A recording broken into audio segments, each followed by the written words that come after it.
그때 다메섹에 아나니아라 하는 제자가 있더니 주께서 환상 중에 불러 이르시되 아나니아야, 주여, 내가 여기 있나이다. 일어나 집가라 하는 거리로 가서 유다의 집에서 다소 사람 사울이라 하는 사람을 찾으라. 그가 기도하는 중이니라. 그가 아나니아라 하는 사람이 들어와서 자기에게 안수하여 다시 보게 하는 것을 보았느니라. 주여, 이 사람에 대하여 내가 여러 사람에게 듣사온즉 그가 예루살렘에서 주의 성도에게 적지 않은 해를 끼쳤다 하더니 여기서도 주의 이름을 부르는 모든 사람을 결박할 권한을 대제사장들에게서 받았나이다. 가라. 이 사람은 내 이름을 이방인과 임금들과 이스라엘 자손들에게 전하기 위하여 택한 나의 그릇이라. 어느 교회 주일학교를 신실하게 다니는 어린아이가 있었답니다. 그 어린아이는요, 주일 예배 한 번도 늦어본 적이 없는 그런 아주 신실했던 어린아이였습니다. 그러던 어느 주일날 이 어린아이가 피치 못할 사정으로 주일 예배에 잘못하면은 늦게 생겼습니다. 이 성실했던 주일 학생은요, 견딜 수가 없었어요. 그래서 뛰어가면서 교회를 뛰어가면서 마음속으로 이렇게 기도하기 시작했습니다. 하나님, 예배에 절대 늦지 않게 도와주세요. 제가 한 번도 예배에 지각한 적이 없는데 지각하지 않도록 하나님 도와주세요. 시간은 점점 흘러가고 예배 시간은 점점 가까워져 다급해지기 시작했습니다. 더 전력으로 뛰기 시작을 했는데 거의 교회 앞에까지 가다가 길거리에서 그냥 돌부리에 걸려서 넘어지고 말았답니다. 아픈 다리를 어루만지면서 이 아이가 하나님께 이렇게 기도합니다. 하나님, 빨리 도착하게 해주세요. 그런데 아무리 바빠도 밀지는 마세요. 그렇게 기도를 하더랍니다. 여러분, 오늘 여러분들은 누가 여러분들의 등을 밀어서 이 교회에 오시게 되셨습니까? 사람들이 여러분의 등을 밀어서 이 교회에 와서 예배 드리는 것이 아니라 하나님께서 여러분을 부르셔서 주 앞에 나와서 예배 드리고 있는 줄로 믿습니다. 왜냐하면 성경에 보니까 하나님 앞에 나와서 예배하는 것 사람의 생각과 의지로 나온 것 같지만은 본질적으로는 하나님께서 그 사람을 사랑하셔서 그에게 은혜를 준비하시고 그 은혜를 누릴 수 있도록 하나님이 불러주셨기에 주 앞에 설 수 있기 때문인 줄로 믿습니다. 프랑스의 계몽주의자 사상가 루소는 이런 유명한 말을 했습니다. 사람은 두 번 태어난다. 그리고 이 말하기를 한 번은 존재하기 위해서 태어나고 또 한 번은 일하기 위해서 태어난다. 때문에 사람은 자기 사명을 발견하기까지는 사는 것이 아니다. 그렇게 말했습니다. 사람은 누구나 인정받고 쓰임받기를 원하죠. 특히 하나님께 쓰임받는 인생이 된다는 것은요, 한없이 기쁘고 영광스러운 일이라고 말할 수가 있습니다. 그렇다면 어떻게 해야 하나님께 쓰임받는 인생이 될 수가 있을까요? 오늘 본문 말씀에서 그런 사건 하나를 소개하고 있습니다. 사울이라는 사람이 다메섹으로 가던 중에 부활하신 예수님을 극적으로 만나게 되죠. 그리고 그는 변화되어서 기독교 복음을 전하는 하나님의 일꾼으로 쓰임을 받게 됩니다. 사울 한 사람의 회심, 사울이 바울로 개명하고 난 이후에 그는 기독교에 큰 발자취를 남기는 인물이 되었습니다. 기독교의 복음이 이방 사람들에게 널리 전파되고 또 많은 교회가 세워지는 기독교 역사에 놀라운 일들이 일어난 것을 보게 됩니다. 바울도 위대한 인물로서 하나님의 부르심을 받아 귀하게 쓰임받았지만은 이런 바울이 세워지기까지 무명의 사람으로서 하나님께 쓰임받은 사람이 있더라는 것입니다. 사람들의 관심과 주목을 받지 못한 사람들이, 그래서 유명한 사람은 아니었습니다. 하나님의 역사 속에서 없어서는 안 될 아주 귀한 인물로서 귀하게 쓰임을 받았는데, 원래 이 사람은 사람들에게 주목받지 못했던 사람, 그래서 하나님께서는 그 사람을 들어 쓰셔서 하나님의 역사 속에 큰 일들을 이루신 것을 볼 수가 있는데 그 한 사람이 오늘 본문 말씀 속에 등장을 한 말입니다. 아나니아라는 사람입니다. 아나니아는 세상 사람들이 볼 때는 유명한 사람이 아닙니다. 우리 그리스도인들이 바라볼 때도 바울이란 사람은 잘 알고 있지만은 그 바울을 유명한 하나님의 사람으로 세웠던 아나니아는 잘 주목하지를 않습니다. 그러면 아나니아는 어떤 사람이었을까? 성경의 정보에 하냐면은 그는 다메섹, 올라가면 시리아입니다. 시리아의 다마스커스에 사는 사람이었는데 12제자에는 속하지 못한 사람이었습니다. 사도도 아니었습니다. 교회 집사도 아니었습니다. 안수받은 목회자 가운데 한 사람도 아니었습니다.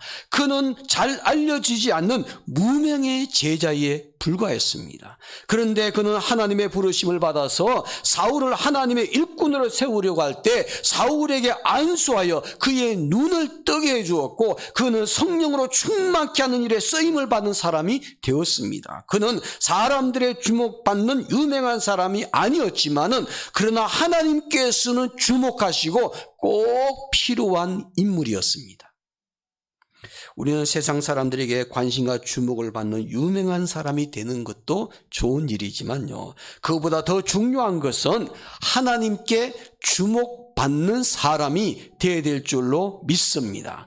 사람들에게 주목받는 사람이 아니라 하나님께 주목받는 사람이 하나님의 역사 속에 귀하게 쓰임받을 수가 있다는 것입니다. 그러므로 우리는 하나님께 주목받는 사람 되기 위해서 이번 한 주간 동안도 하나님께서 행하시고자 하는 놀라운 하나님의 역사 속에 귀하게 쓰임받을 수 있는 하나님의 사람들이 다 되시기를 주의 이름으로 축원합니다. 그러면 하나님께 쓰임받는 사람이 되려면 어떤 사람이 되어야 할까? 오늘 본문에 등장하는 아나니아를 통해서 함께 생각해 봅니다. 첫째로 영적으로 깨어 있어서 하나님과 소통하는 사람이 되셔야만 합니다. 하나님과 늘 소통하며 사는 사람이 하나님께 쓰임받게 되는 것이죠. 어떤 사람이 하나님께 귀하게 쓰임받는가? 오늘 성경 말씀은 영적으로 깨어 있어서 늘 하나님과 소통하며 사는 사람이 하나님께 쓰임받게 되더라는 거죠. 본문 10절 말씀 볼까요? 10절 말씀 우리 다 함께 한 목소리로 함께 읽겠습니다. 10절입니다. 그때 다메섹에 아나니아라 하는 제자가 있더니 주께서 환상 중에 불러 이르시되 아나니아야 하시거늘 대답하되 주여 내가 여기 있나이다 하니 아나니아가 하나님께 쓰임받기 위해서 하나님 부르심 받는 장면이죠. 그 장면을 잘 여러분 묵상해 보세요. 하나님께서 아나니아를 부르십니다. 아나니아야. 이때 아나니아가 어떻게 반응합니까? 주여 내가 여기 있나이다. 하나님께서 아나니아를 쓰시기 위해서 부르실 때 먼저 그의 이름을 부르셨습니다. 어떤 수식어나 어떤 설명을 길게 말씀하지 않고 그저 이름만 먼저 부르셨어요. 그런데도 아나니아는요, 주께서 자기의 이름을 부르실 때 지체하지 않고 즉각 주의 부르심에 응답합니다. 주여 내가 여기 있나이다. 아나니아는 하나님께서 언제 부르셔도 응답할 수 있는 준비가 되어 있는 사람이었습니다.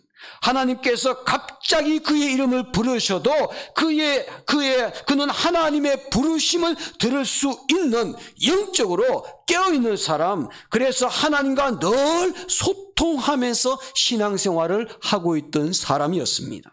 영적으로 깨어있어서 하나님과 늘 소통하며 교제하지 않고 영적으로 깊이 잠들어 있는 사람은요, 절대로 이런 반응을 보일 수가 없습니다. 말씀과 기도로 늘 하나님과 교제하면서 항상 영적으로 깨어 있어야만이 하나님께서 아나니아의 이름만 부르셔도 아나니아가 듣고 즉각적으로 내가 여기 있나이다 응답할 수가 있는 것이죠. 하나님께서 부르셔도, 하나님께서 말씀하셔도 아무 반응이 없는 사람들이 종종 있습니다. 하나님께서 나에게 무엇을 말씀하시는지, 하나님께서 성경 말씀을 통해서 나에게 어떤 깨달음을 주시는지 그것을 깨닫지 못하고 영적으로 잠든 상태로 신앙생활하는 사람들이 있더라는 것입니다. 하나님께서 이들을 쓰시기 위해서 부르실 때 어떤 방법을 사용하는지 보세요. 편지 보내지 않으셨어요. 오늘 같으면 이메일로 보내지 아니하셨어요. 핸드폰 문자로도 보내지 아니하셨어요. 하나님 말씀을 전달할 사람을 직접 보내가지고 말씀하지도 않았어요. 어떤 상태에서 하나님께 음성을 듣게 되었습니까? 그저 하나님께서 아내를 부르실 때 10절에 보니까 이렇게 말하지 않습니까? 주께서 무엇 중에 불러 이르시되 환상 중에 불러 이르시되 환상 중에 불러 이르시되 이사야도 그렇게 하나님께서 부르셨습니다. 환상 중에 불러 이르시되 이들은 글로나 사람을 통해서 하나님의 부르심을 받은 것이 아니라 환상이라는 영적인 체험을 통해서 주께서 부르시는 음성을 듣게 된 것이죠. 이런 방법으로 하나님께서 자기들을 부르실 때 즉각 응답했던 것은 그들이 영적으로 깨어 있어서 영적으로 민감했고 하나님과 늘 소통하며 신앙생활을 하고 있었기 때문에 이런 반응을 할 수가 있었던 것이죠. 그들은 영적으로 깨어있는 사람들입니다. 언제라도 하나님 말씀을 들을 수 있는 준비가 되어 있는 사람이었습니다. 이들은 영적으로 둔감한 사람이 아니라 영적으로 깨어있어서 민감한 사람들이었습니다. 하나님은 이렇게 항상 하나님의 음성을 들을 수 있는 준비된 사람, 영적으로 깨어있는 사람, 영적으로 깨어있어서 하나님과 늘 교제하며 소통하며 신앙생활하는 사람, 이런 사람을 찾으시고 하나님께서는 쓰시는 줄로 믿습니다. 우리 태민교회 성도들은 말씀을 통해서 기도를 통해서 환상을 통해서 하나님께서 나를 부르실 때 영적으로 민감하게 반응해서 하나님께 쓰임받을 수 있는 성도들이 되시기를 주님의 이름으로 축원합니다. 그런데 교회를 다니는 사람들도 보면요, 하나님께 민감하게 반응하고 영적으로 깨어있고 하나님과 늘 소통하며 사는 것보다는 세상 일에 지나치게 관심이 많은 사람들이 있습니다. 세상 사람들 못지않게 세상 일에 아주 민감한 사람이 있습니다. 물론 우리 세상 일에 관심을 가져야 됩니다. 그런데 그것보다 더 중요한 것은요, 하나님 관한 일에 더 관심이 많으셔야만 됩니다. 하나님의 일에 대해서는 뒷전이고 세상 일에 더 관심을 두는 사람, 하나님 말씀보다도 세상 사람들의 말에 더 관심을 두는 사람, 영적으로 깨어있는 것이 아닙니다. 세상 일에는 아주 민감한데 영적인 일에는 아주 무지할 정도로 둔감한 사람들이 있습니다. 하나님은 이런 사람을 쓰실 수가 없습니다. 유명한 사람은 아니지만 하나님께 귀하게 쓰임받았던 아나니아는 영적으로 민감한 사람이었습니다. 그는 환상 중에 하나님의 부르심을 듣고 즉각 응답했던 사람이었습니다. 하나님은 바로 이런 사람을 들어서 하나님의 역사 속에 크게 사용하신 것을 볼 수가 있습니다. 사랑하는 성도분, 이번 한 주간 동안도 세상 일에도 관심을 두지만은 하나님의 일에 더 관심을 집중할 수 있는 영적으로 민감한 사람들이 되었으면 좋겠습니다. 둘째로, 하나님께 쓰임받는 사람들이면요, 자기 생각을 하나님의 생각으로 극복하는 사람이 되셔야만 합니다. 자기 생각을 하나님의 생각으로 극복할 수 있는 사람, 바로 이런 사람이 하나님께 쓰임받는 사람이 될 수가 있습니다. 사람은 생각하는 동물이라고 말하지 않습니까? 다 각자 생각이 있습니다. 저 어린아이 유치원 다니는 애들도 생각이 다 있습니다. 부모의 생각과 다를 때가 많죠. 그래서 평소에 어떤 생각을 하고 사느냐는 것은요, 대단히 중요합니다. 과거에 인류 종말을 예언했던 사람이 있었죠. 아마 들어보셨을 겁니다. 조지 오웰이라는 사람입니다. 조지 오웰. 그는 1984년이라는 책을 썼습니다. 이 책은 세계인들의 관심을 집중시켰던 너무도 유명한 소설입니다. 그는 상상력으로 책을 썼는데 그의 상상력을 발휘해가지고 1984년이라는 책을 썼는데 그 오엘의 천리적인 상상력은요, 어떤 거냐면 부정적인 겁니다. 파괴적인 겁니다. 이 비관론과 무신론, 하나님은 존재하지 않는다는 무신론의 근거를 둔 상상력을 발휘했습니다. 그는 늘 이런 생각합니다. 여러 가지 상상을 하면서 소설에다가 그는 그전 소설 쓰기 전에 이런 생각을 합니다. 핵무기, 그 당시에 핵무기가 없을 때도 핵무기 탄도탄 미사일을 이렇게 개발을 갖다 예언을 했는데 정말 세계 강대국들이요 그걸 이루어냈습니다. 예언이 적중했던 거죠. 그러나 자기 자신이 조금 영국을 비롯해서 지구상에 있는 모든 나라가 사회주의로 변할 것이고 그래서 지구는 종말이 올 것이다 라고 예언을 했습니다. 그런데 그 예언은요 빗나가고 말았습니다. 특히 조지 오웰은 세계 3차 대전이 일어나서 지구촌이 포연에 휩싸일 것이라고 부정적인 생각과 공포심에서요 벗어날 수가 없었습니다. 그래서 그는 제 세계 3차 대전이 너무너무 두려워서 영국의 작은 섬으로 보따리를 싸들고 혼자 들어갔습니다. 그리고 거기서 집거 생활을 하게 됩니다. 너무 전쟁이 일어난 것이 두려워서 말이죠. 오웰은 이 섬에서 그 전쟁에 대한 불안과 두려움과 고독에 떨면서 소설을 씁니다. 바로 그 소설이 1984년이라는 소설입니다.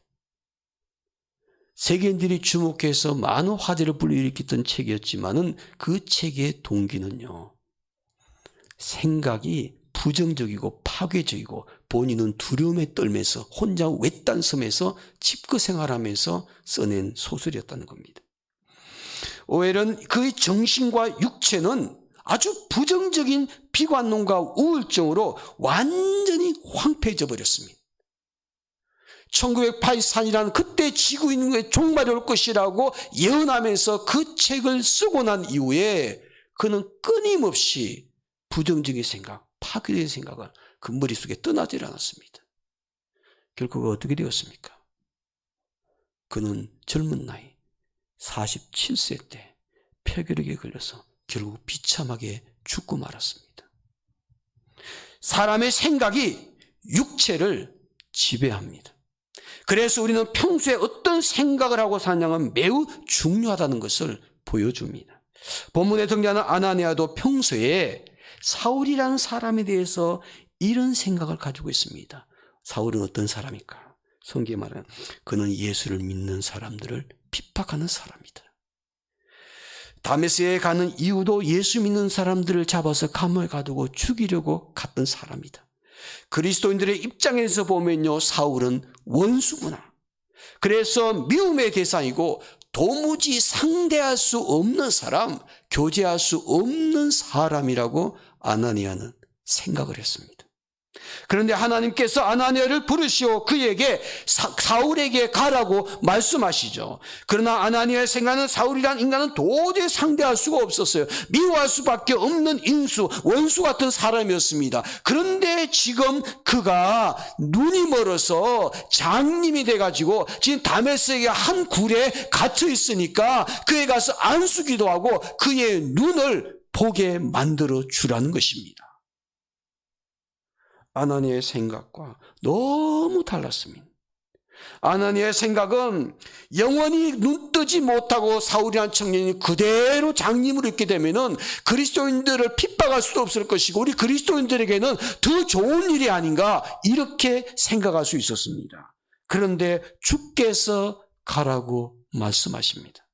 사울에게 안수하여 볼 수 없는 그의 눈을 보게 하라고 말합니다. 그를 성령 충만한 사람으로 세워서 하나님의 일꾼으로 만들라고 말합니다. 사울이 눈을 떠서 마음대로 돌아다닐 수 있다면 이제 예수 믿는 사람을 또 잡아서 죽일 수가 있는데 그럼에도 불구하고 하나님께서는 이 아나니아에게 가라고 말씀합니다.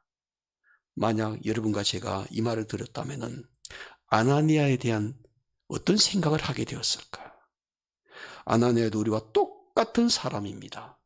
아나니아는요, 하나님께 이렇게 얘기를 합니다. 13절이야 이 말씀. 아나니아의 생각, 우리의 생각이 별반 다르지 않습니다.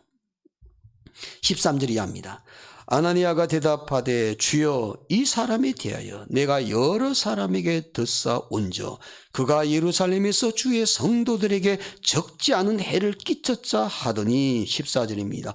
여기서도 주의 이름을 부르는 모든 사람을 결박할 권한을 대제사장에게서 받았다 하거늘. 여러분 이 말씀을 보게 되면 아나니아는 사울에 대해서 어떤 생각을 갖고 있냐면요, 그에 대해서 긍정적인 생각보다는 부정적인 생각을 갖고 있었습니다. 예루살렘에서 예수 믿는 사람들의 큰 해를 끼쳤습니다. 이곳에서도 예수 믿는 사람을 결박해서 감옥에 가둘 수 있는 권세를 가진 두려움의 대상입니다. 그러나 사울은 지금 어떤 사람이 되었습니까? 회심했습니다. 변화되었습니다. 11절에 보니까 그가 장님이 되었지만요, 예수 믿고 변화되어서 지금 지하 감옥에서, 지하 굴속에서 기도하는 사람이었습니다. 즉 아나니아는 하나님께서 사울에게 가라고 말씀하셨을 때 사울에 대한 자기의 생각을 가지고 있었습니다. 사울에 대한 자기의 생각을 극복해야만이 아나니아가 사울에게 갈 수 있었습니다. 그리스도인들은 자기의 생각, 자기의 뜻, 자기의 고집을 극복해야만이 하나님께 쓰임받을 수가 있습니다. 내 생각을 바꾸지 않든, 내 고집을 내려놓지 않으면은, 내 아집을 꺾지 않으면은 하나님께 쓰임받지를 못합니다. 아나니아가 사울에 대한 자기의 생각을 정말 극복했는지 궁금하지 않습니까? 성경에 보니까 그것을 확인할 수가 있습니다. 본문 이어지는 17절에 보니까 아나니아가 사울에게 이런 호칭을 씁니다. 형제라는 호칭을 씁니다. 그의 생각이 바뀌기 전에는요, 형제란 말을 쓰지 않습니다. 그런데 그의 생각이 바뀌었습니다. 그의 생각이 하나님의 생각으로 극복이 되었습니다. 이제는 형제를, 원수를 갖다가 형제라고 호칭을 하면서 사울에게 안수기도했을 때 기적이 일어났습니다. 장님이었던 그 사울이 눈을 번쩍 뜨게 되었습니다. 지금도요, 시리아 다마스커스 구도시에 가게 되면은 아나니아와 사울이 만나서 기도하고 눈을 번쩍 뜨게 된 그 자리에다가 아나니아 기념교회를 세워뒀습니다. 그리고 마당에 아름다운 조각상을 만들어 두었습니다. 사울이라는 청이 장님이 되어서 무릎을 꿇고 있는데 아나니아가 성경책을 들고 다 껴 그의 머리에 손얹고 안수기도하는 장면, 눈을 뜨는 그 장면의 조각상이 교회 입구에 딱 버티고 있습니다. 그 당시에 그 모습을 그대로 보여주고 있는 것이죠. 아나니아는 원수였던 사울, 미워하고 증오했던 사울을 형제로 인정하고 받아들이고 있습니다. 아나니아는 사울에 대한 자기의 생각을 극복했습니다. 그를 그리스도를 믿는 믿음의 형제로 인정하고 받아들였습니다.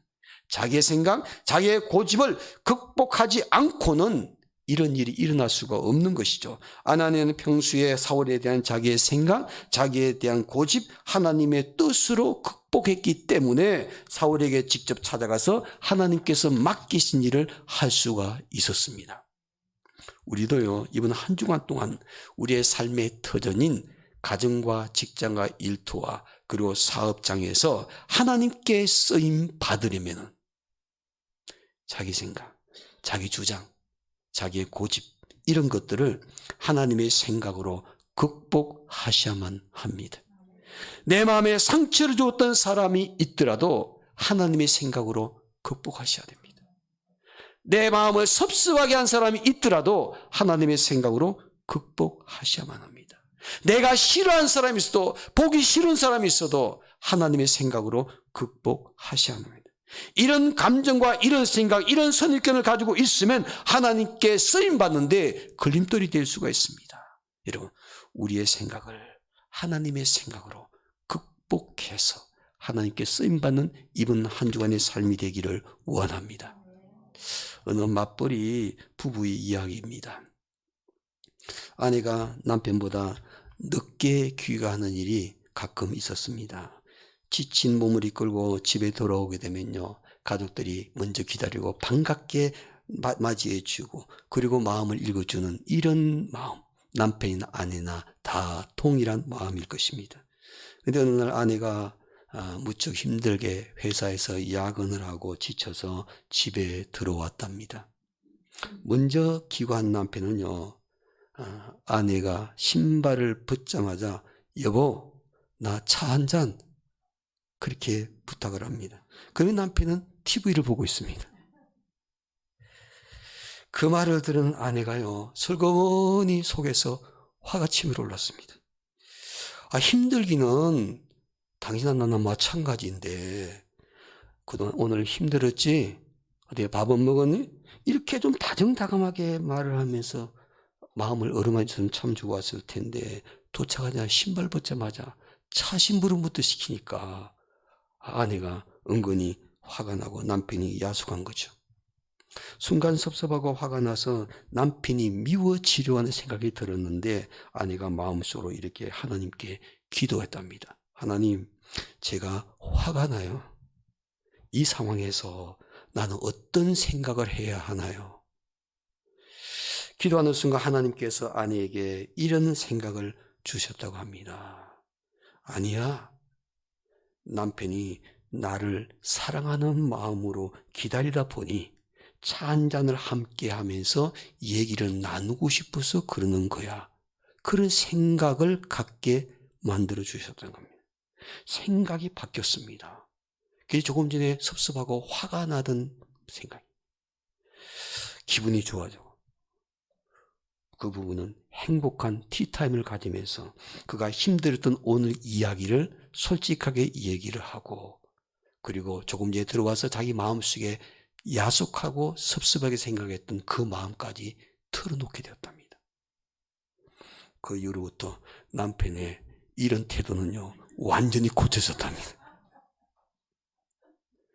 만약 자기가 섭섭하고 야속하고 미운 생각 가지고 한바탕 붙었으면 이건 3차 대전보다도 더 큰 전쟁이 일어나서 서로 마음만 상했을 겁니다. 그런데 아내는 섭섭하고 화가 났지만은 그 생각을 하나님의 생각으로 극복했습니다. 이런 것이 우리의 삶 속에 필요하지 않겠습니까? 생각의 차이에 따라서 행복도 불행도 갈리게 됩니다. 어느 쪽을 택하느냐가 중요한 것이죠. 왜냐하면 우리의 생각의 결과에 따라서 우리 스스로가 그 인생의 열매를 먹고 사는 것입니다. 우리는 하나님의 자녀들이기에 우리의 부정적인 생각을, 파괴적인 생각을 하나님의 생각으로 극복할 수 있는 사람이 되셔야만 합니다. 그래야 하나님께 쓰임받는 사람이 될 수가 있습니다. 하나님의 생각은 긍정적이요 창조적인 생각이기에 우리에게 기쁨과 행복을 주는 줄로 믿습니다.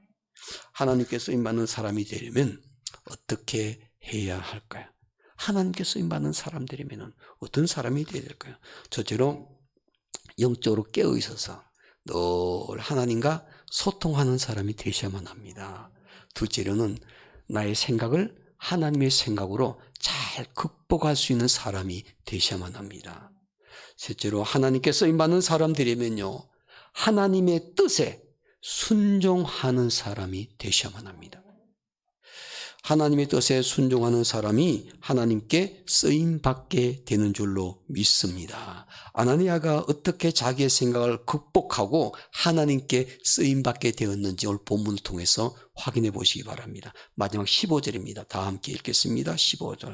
아나니아가 그 자기의 생각을 극복할 수 있었던 비결입니다. 15절입니다. 다 함께 읽겠습니다.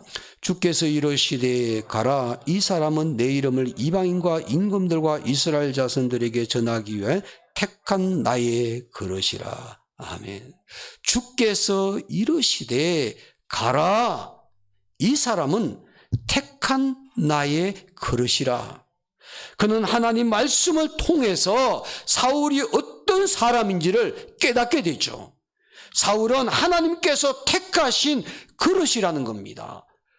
아나니아의 생각은 사울은 원수요 미움의 대상이요 핍박자였지만은 하나님의 생각은, 하나님의 말씀은 그는 하나님께서 택하신 그릇이라는 것입니다. 하나님의 뜻을 깨달았을 때 아나니아가 그것을 거부했다면은 쓰임받지 못했을 것입니다.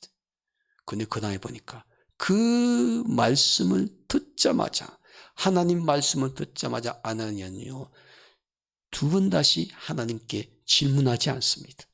그 다음에 바로 순종해서 그 사울이 장님이 되어서 갇혀있는 그 지하로 찾아가게 됩니다. 여러분, 그는 순종해서 사울이 머무는 집으로 갔겠습니다. 그래서 하나님께서 말씀하신 대로 그 사울의 머리 위에 손을 얹고 안수 기도했을 때 그가 눈을 뜨게 되었고 성령 충만한 사람 되었고 훗날 이방인으로 번림받은 위대한 사도가 될 수가 있었던 것이죠. 아나니아는 사울에 대한 좋지 못한 생각을 어떻게 극복했습니까? 하나님 말씀을 통해서 뜻을 깨달았기 때문입니다. 말씀을 통해서 하나님의 뜻을 깨닫게 되자 그 뜻에 즉각적으로 순종했습니다. 생각하지 않았습니다. 머물지 않았습니다. 머뭇거리지 않았습니다. 그저 그는 순종했습니다. 그랬을 때 자기의 생각을 하나님의 생각으로 극복할 수가 있었던 것이죠. 하나님께서 맡기신 일을 할 수가 있었고 그곳에 놀라운 하나님의 역사가 일어난 것을 볼 수 있지 않습니까?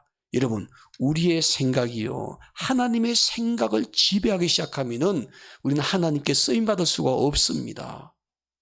내 생각이 아무리 좋다고 생각할지라도 그 생각이 정말 하나님의 생각과 합당한 것인지를 깨달을 수 있는 지혜가 필요합니다.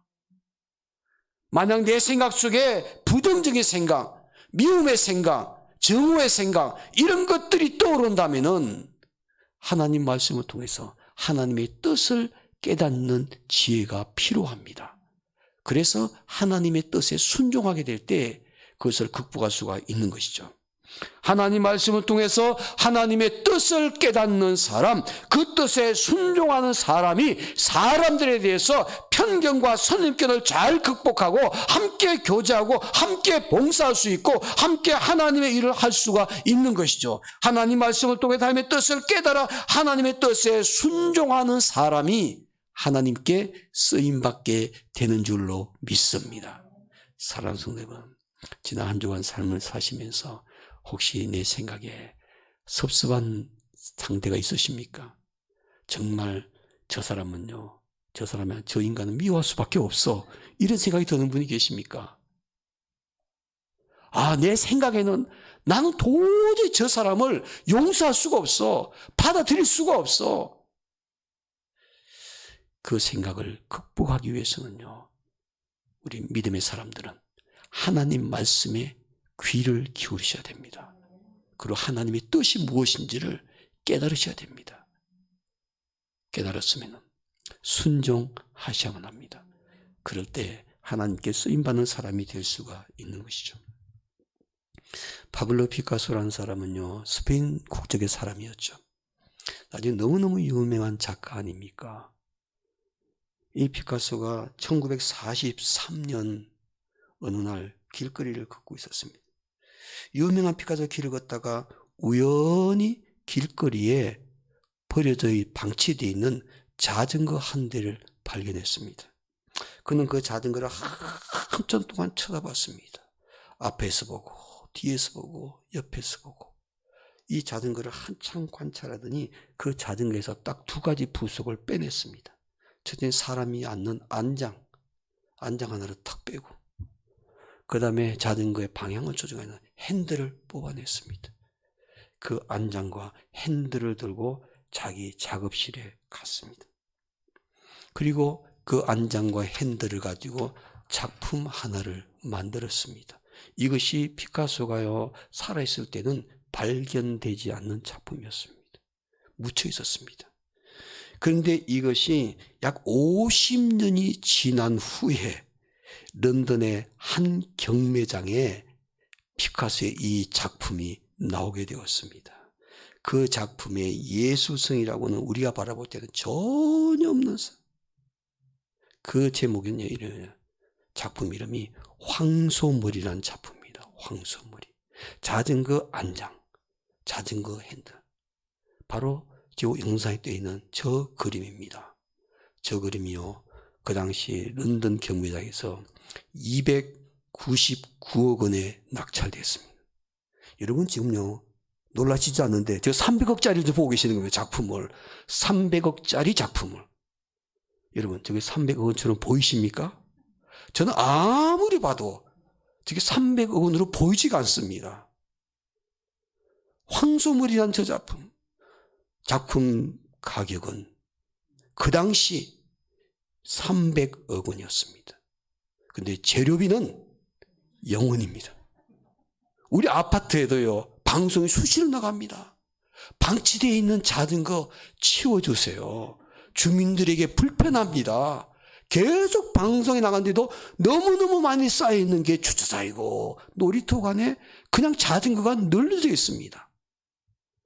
근데 저는 그거 300억 원으로 만들 수 있는 능력이 되지 않아요.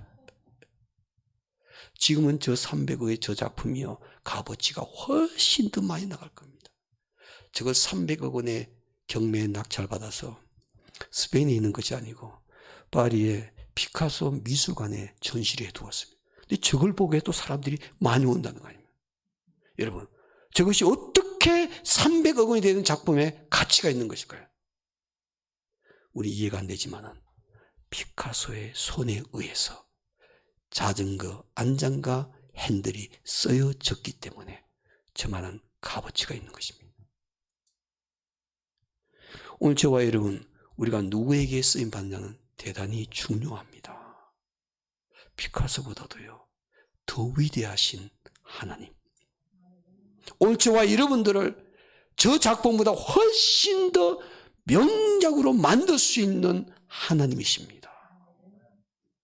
나 자신의 인생을 너무 과소평가하지 마시기 바랍니다. 나는 부족하고 연약한 인간이지만 그러나 하나님의 손에 붙들려서 쓰임받게 되면은 저 300억은 저것이 문제가 아닙니다.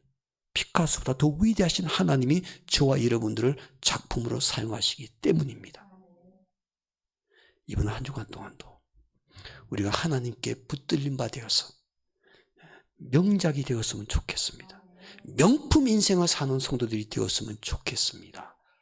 그래서 하나님께 우리를 통해서 하나님의 위대한 역사를 이루시기를 원하는 그곳에 이 시대 또 한 사람의 아나니아가 되어서 하나님 이번 한 주간 동안도 하나님께서 나를 명작으로 만들어 주셨기에 그 놀라운 축복된 삶을 누리며 선한 영향력을 끼치며 살고 싶습니다. 이렇게 기도하는 저와 여러분의 삶이 되기를 주의 이름으로 축복합니다. 기도하겠습니다.